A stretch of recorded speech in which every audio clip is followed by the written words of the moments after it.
Chers amis, bonjour. La semaine dernière, j'attirais votre attention sur les déboires de communication de Madame Oudéa Castéra et effectivement sur la communication du président ou du Premier ministre concernant les sujets d'éducation, puisque c'est ce qui nous intéresse dans cette chronique hebdomadaire.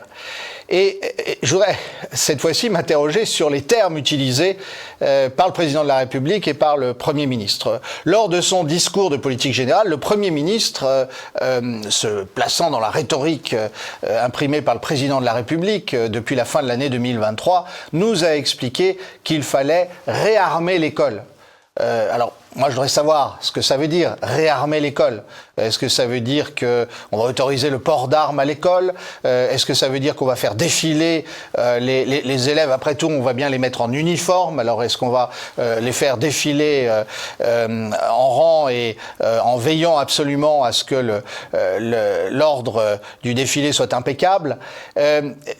Je suis assez étonné de voir comment ce vocabulaire pseudo-militaire est mis à toutes les sauces. Alors on a même un vocabulaire géopolitique appliqué à l'école.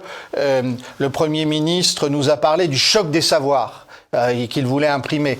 Alors c'est quand il était ministre de l'Éducation, mais il reprend l'expression comme Premier ministre. Choc des savoirs. Alors c'est un peu comme le choc des civilisations. On ne sait pas très bien de quoi il s'agit. Ça met en colère les syndicats d'ailleurs.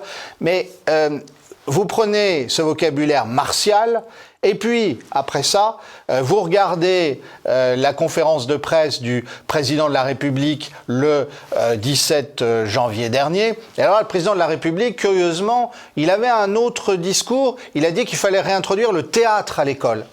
Alors, au fond, qu'est-ce que ça veut dire? Le théâtre, est-ce que c'est martial? Il peut y avoir du théâtre martial, il peut y avoir du théâtre aux armées.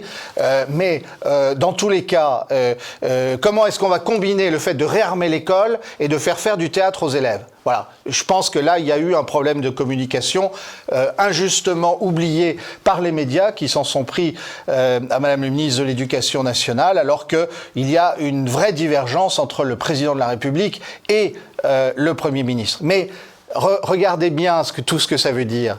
Le drame que subit l'éducation nationale, mais finalement l'ensemble du secteur éducatif en France, c'est que tout ça, c'est de la com'. Le président, il parle de théâtre. Tout ça, c'est du cinéma, on pourrait dire aussi. Quand est-ce qu'on se préoccupera des vrais sujets, des sujets concernant l'enseignement, la transmission, la formation? Ça n'a pas l'air bien parti.